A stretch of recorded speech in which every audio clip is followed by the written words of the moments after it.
Welcome, class. As you can tell, I am not in the classroom today.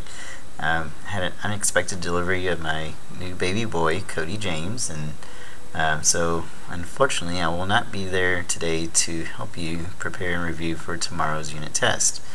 So instead I'm sending you the next best thing, a recording of me showing you how to complete the review to help you prepare and study for tomorrow's test. So let's look at this together. Please pay close attention. You should have your review in front of you at this time. You should also be taking down notes. And this will hopefully help you to feel prepared for tomorrow. So as you can see at the beginning of the review, we're going to be looking at a list of vocabulary that we've covered in this unit. You're responsible for being able to know what the vocabulary word means, as well as if there's any symbolic representations for that vocabulary. These are all words that we have covered during this unit.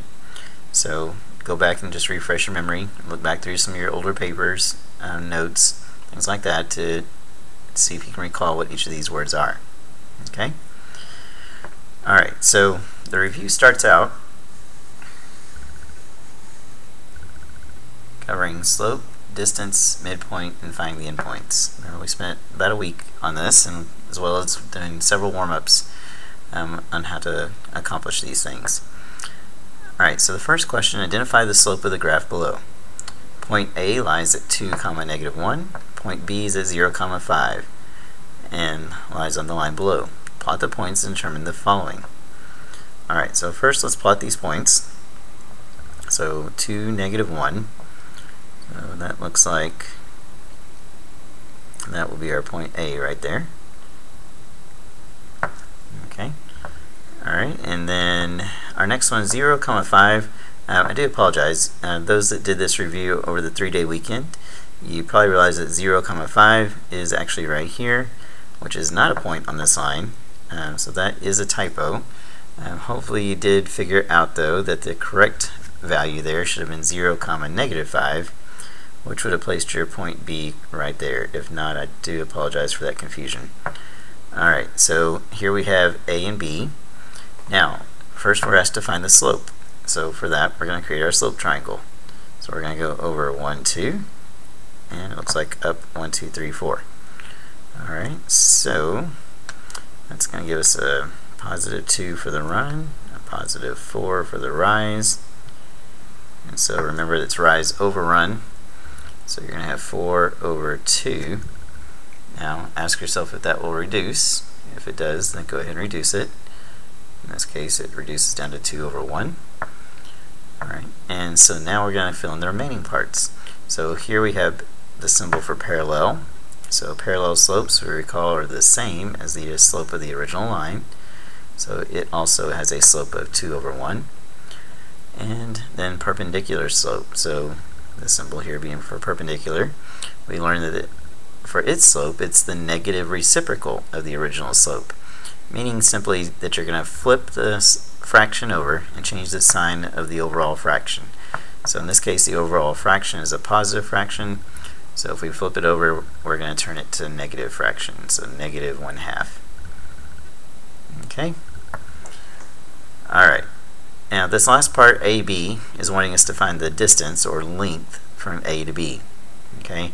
The other way you sometimes see this written is with the little italic M and the bar over the AB, and that stands for measure of AB. So those are the same thing, whether you see just AB with no markings or the little italic M with the bar over the AB. It means you're finding the distance.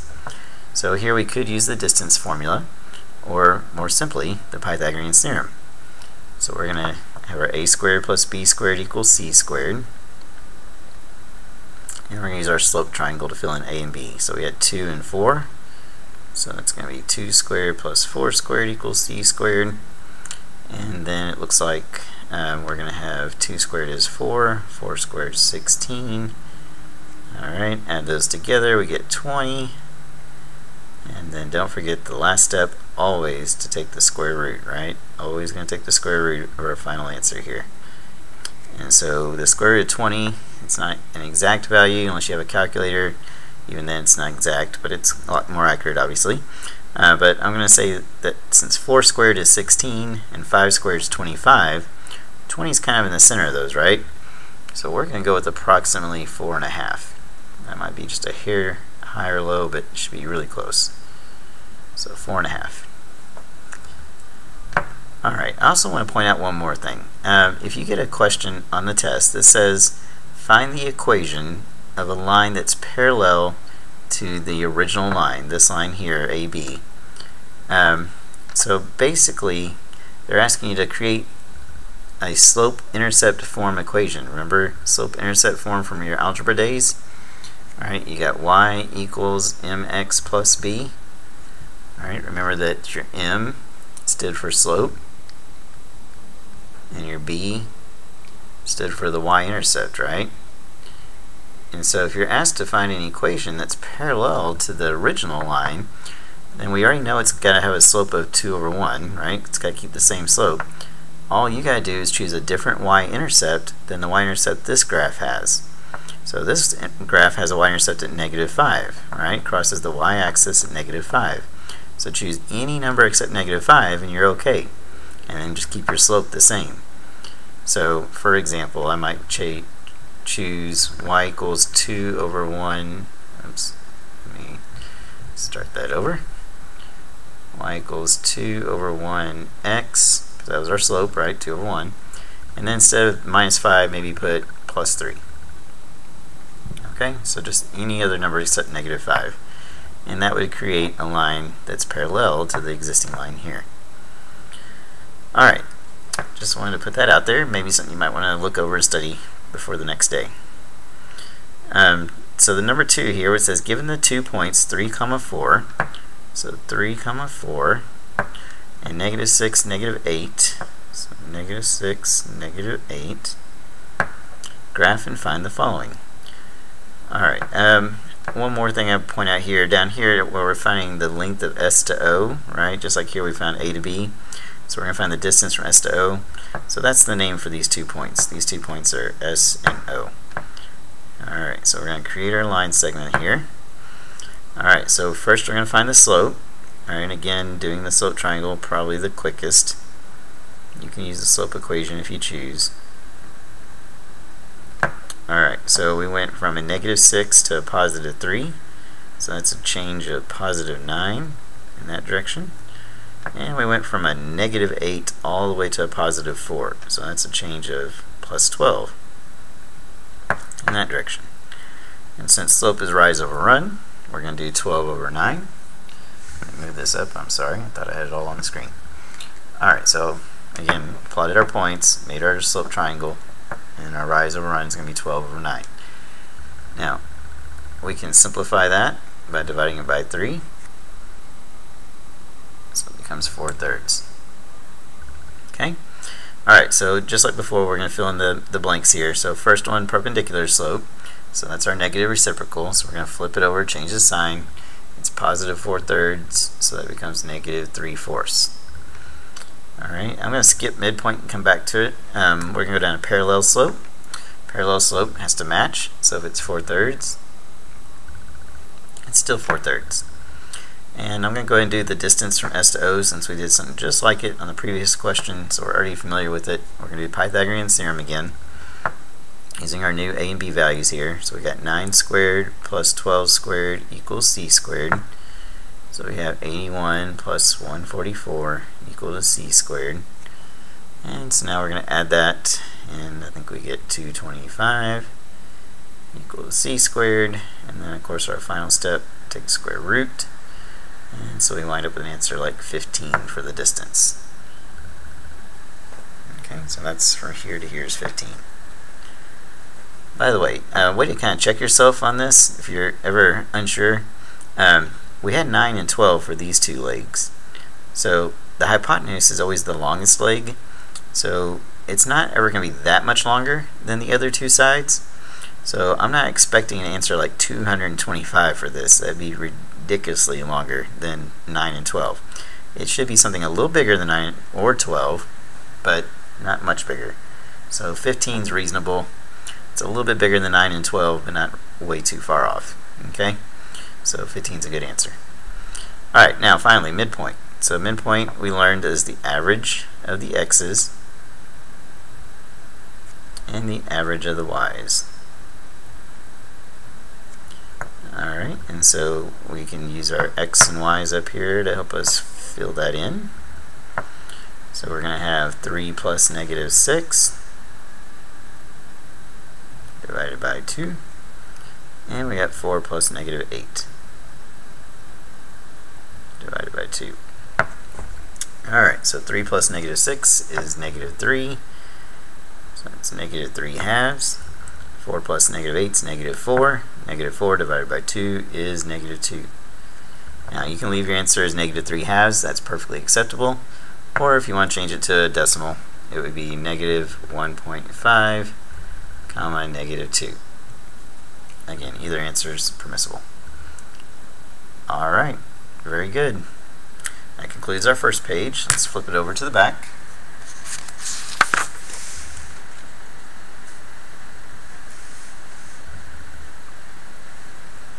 Okay, so question 3, we're asked to graph the endpoint and midpoint in space provided, then find the other endpoint using our slope triangles. Okay, so we're going to start with our endpoint of n. So that's at 5, negative 1. And then we're going to go to r, which is the midpoint. Alright, so midpoint is r. And that's at 2, comma 3. Alright, and we got to find the other endpoint P using the slope triangles. Alright, so r to n, or n to r I should say, n to r, that's halfway, right? So the other half's going to be up here somewhere. So we're going to use our slope triangle to figure out where to place that. So we're going to come over, it looks like 1, 2, 3. We're going to go up, it looks like 1, 2, 3, 4. So we went to the left 3, went up by 4. So now we're going to duplicate that. We're going to go to the left 3 again, up by 4, and wherever that stops, that should be our point P. Alright, and if we did it right, it should look like R is in the center, because it's supposed to be our midpoint. And so you can kind of see how that looks right. Alright, always check your answer on these. There's no point in getting these wrong. Simply write down what your points are. So for n, we had 5, negative 1. For r, it was 2, comma 3. For the point we just found is negative 1, comma 7. And remember, the simple test is to average the two endpoints together and see if you get the midpoint. And if it works, you know you did it right. So 5 plus negative 1 is 4. 4 divided by 2 is 2. Negative 1 plus 7 is 6. 6 divided by 2 is 3. So it works out. Alright, for our slope, we already got the rise over run. Do be careful here, depending on how you wrote this. Usually when we do rise over run, we think left to right. To me, that helps keep our fraction looking correctly. And so if we go left to right, we actually went down 4 into the right 3. So I'm going to write that up as negative 4/3. Now guys, remember the negative sign technically belongs to the entire fraction. Okay, it doesn't just belong to the 4, it belongs to the entire fraction. But the idea here is we're going down by 4 to the right 3, so it's negative 4/3. Alright, so now we can fill in the other parts. We've got a parallel slope, so that's going to be the same slope. We've got perpendicular slope, so that's going to be that negative reciprocal, so flip it over, change the sign, making this positive 3/4. And we got our endpoint P, which we located at negative 1, 7. Alright, now they want us to find the distance from n to r and then n to p. Keep in mind, if n to r is halfway, just double it to get n to p. So for n to r, if we do our Pythagorean theorem, we're going to have 3 squared plus 4 squared equals c squared, giving us 9 plus 16 equal to c squared, which is 25 equal to c squared. And then finally we take the square root, and so we find that c is 5. And since that's 5, we can just double that, because we know that one's going to be 5 as well. And so from n to p is 10. Alright. Okay. Alright, moving on.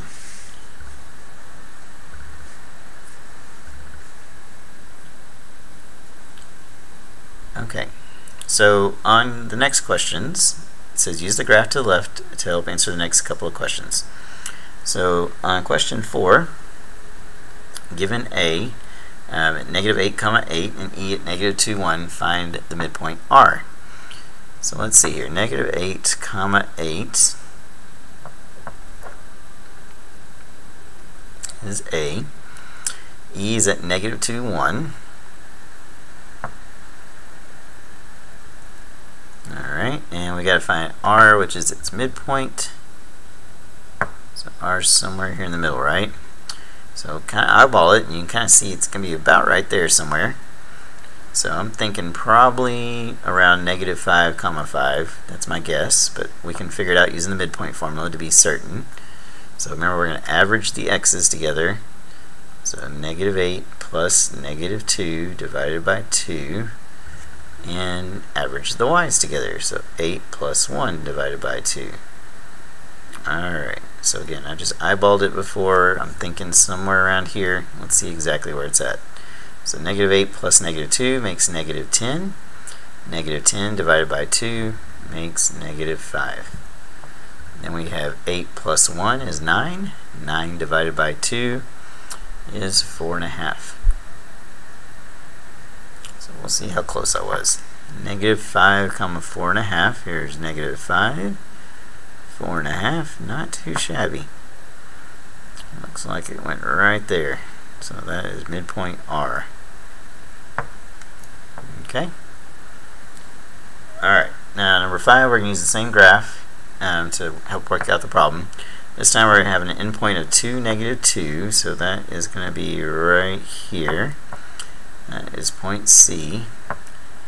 And then a midpoint at 4, 3. So that is A, the midpoint. And then we want to find the other endpoint. So very much like the previous question, number 3, we have the endpoint C, the midpoint A. We got to find endpoint T. So let's head towards A. A is in the middle, so heading towards A. Figure out what our slope triangle is. So over 2, looks like up 5. So let's repeat that. Over 2, up 5. So it looks like T is going to be up here, and that would be at 6, 8. So it has an endpoint of 6, 8 for T. And that's it. Alright, moving down to question 6. Now this is what I was talking to you about on the previous page. You're given the equation y equals 2/3 x plus 7. It wants us to write the equation of a line that's either parallel or perpendicular to that line. So first, let's identify what our slopes should be. For parallel slopes, it's supposed to be the same, right? So look, here's our m, and y equals mx plus b. Remember, this is y equals mx plus b. Alright, so our m is 2/3, our slope is 2/3, so we need to keep it as 2/3 for the parallel one. For the perpendicular, remember, you're going to flip it and change the sign. So our m for this guy, if you flip it and change the sign, is -3/2. Okay? Now, as far as the y-intercept goes, just choose anything except 7. Any value you want, just don't choose 7. Okay? Because that's the one that's already been taken. So maybe we do something like y equals 2/3 x minus 4. Okay, so I picked -4. It's not a 7, that's all that matters. Perpendicular, same idea. Just write down what your slope is. You now know it's -3/2, and just choose any y-intercept you like. Maybe this time I'll do +4. There we go. Alright, so the key is the slope, and just don't match your y-intercept. Choose a different y-intercept. Alright? Okay. Number 7. Same thing, right? There's parallel, there's perpendicular. Here's our m right here, -3/5. So for parallel, we're going to make sure it stays the same. It's got to stay -3/5. I'm just changing the y-intercept. That was -6, so just choose something besides -6. Maybe +3. Perpendicular, we're going to flip it and change the sign. So flip it and change the sign, becomes +5/3. So y equals +5/3 x. And again, whatever you want for the y-intercept. Okay, the important part here is the slope. Alright, so there we got a perpendicular equation, and let's do it one last time. Given the equation y equals 4x, tricky. Doesn't look like there's a b value. Think about it though, what's the only number you can add that won't change it? If you add a 0 to the end, 4x plus 0 is the same thing as just 4x, right? So the b value is 0. So as long as you choose anything but 0, you're in great shape. But our slope is 4. So we got to make sure parallel, same slope, right? So y equals 4x, and then just put something besides 0. So, I don't know, plus 1. Alright, perpendicular. Now, 4 is not a fraction, but you can make 4 into a fraction, right? You can simply just put it over 1. So 4 over 1 is now a fraction. So now for the perpendicular, we're going to flip it and change the sign. So now it's negative 1/4. And again, just whatever you want for the y-intercept. So negative 1/4 x plus 2. Okay, so the key there is the slope. Make sure you remember same slope for parallel, negative reciprocal for perpendicular. Alright, that concludes what you guys received for your review. Alright, now you guys did not receive this page. Instead, I gave you guys that other assignment on Friday that had the things about the symmetry and Euclidean geometry and the different transformations, the combination transformations where you have to do 2 transformations at once. This is a different page from that, but use that as your study guide. What I give you on Friday, use that as a study guide to help you for tomorrow. Just remember there's 2 types of rotation, right? You either have rotational or you have reflectional. Okay, right here.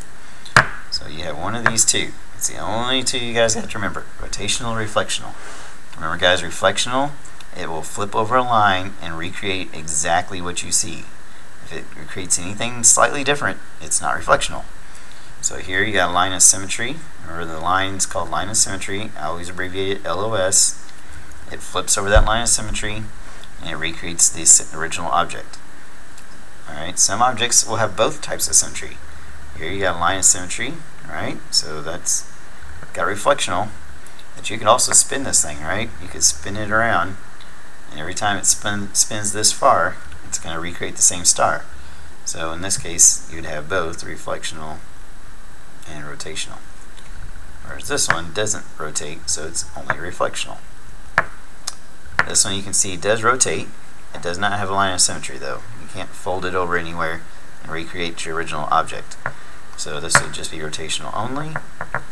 Remember, it can rotate 3 times, so if you need the degree of rotation, we just divide 360 by 3. Alright, remember that from Friday. Just divide 360 by 3 and it tells you it's 120 degrees every time this thing spins and recreates the original image.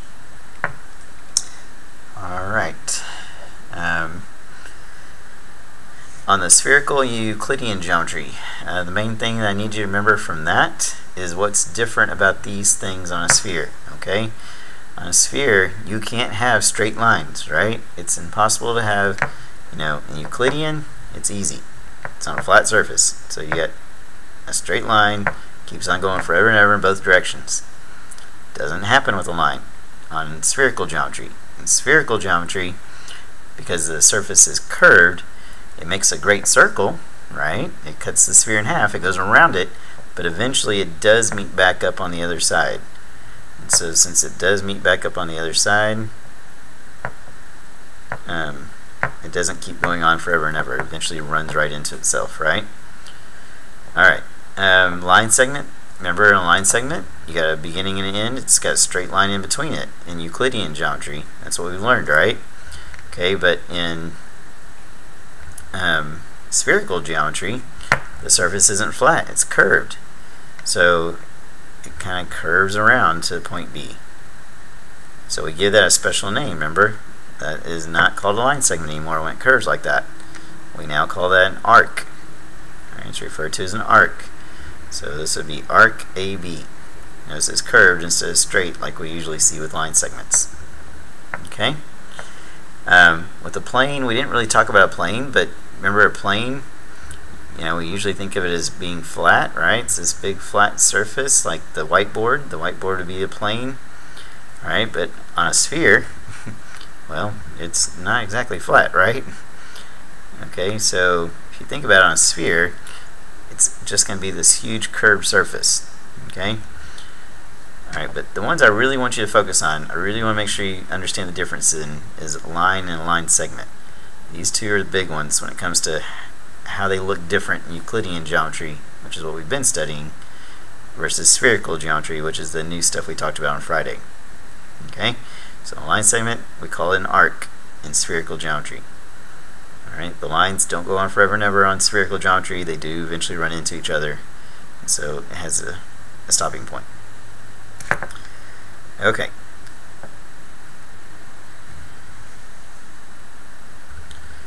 Alright, so three rigid types of transformations. Those are going to be rotations, reflections, and translations. The main thing I just want you to remember about these is these three right here. These are the three that have congruency, right? No matter what how you rotate it, reflect it, or translate it, you're not going to change the size or the shape of the original object. That's the key thing to remember. So these guys stay congruent. They don't change the size of the object. Same size, same shape, no matter which one of these three you do. Okay? But dilations, they're different, right? They create similar figures. They're not congruent, they're similar because they do have the same shape. However, they're not going to be the same size, right? They're going to be a different size, either larger or smaller. So those are going to be similar figures. Again, I know you do not have this paper in front of you, but you have what we have from Friday, and it goes over all this, okay? But just keep in mind, dilations make similar figures, whereas these three all make congruent figures, okay? Alright, and so the other thing on the test will be the transformations. Again, using the sheet I gave you on Friday, it has several practice examples on there of how to do the transformations. Remember, you will be provided the rule sheet on the day of the test. That should help you with the transformations a little bit, okay? But the key thing to always look at is look at corresponding points. Figure out where's my original, so A is the original, where's my new one, A prime, and ask yourself, how did it change? How did it get from here to here? Did it just slide? What did it do, right? You can test it out in the rule. If they give you multiple choice answer choices, right, they're going to say, okay, do this to the x, do this to the y, try it out. If you do that to the x and do it to the y, does it create the new a? If it doesn't create the new a, you know it's not the right rule. They're using the wrong rule. Scratch it out and pick a different one. Alright, just figure out what's doing from getting from here down to here. Okay, if it changes size, remember it's going to be a dilation, right? If it changed size, it's got to be a dilation. There's no other possibility. Alright, if it's still the same size, same shape, then it's one of the other three, rotation, reflection, or translation. Okay? Alright, that pretty well covers what I wanted to cover on the review. So that is the end of our review here. Please tonight make sure you're studying what we went over today here in class. Study what I gave you on Friday. Alright, over the types of symmetry, the difference between Euclidean and spherical. Remember all your transformations. Okay, and good luck. You guys should do wonderful tomorrow in the test. I look forward to seeing great results from what you guys have accomplished. Thank you for all your hard work. Bye-bye.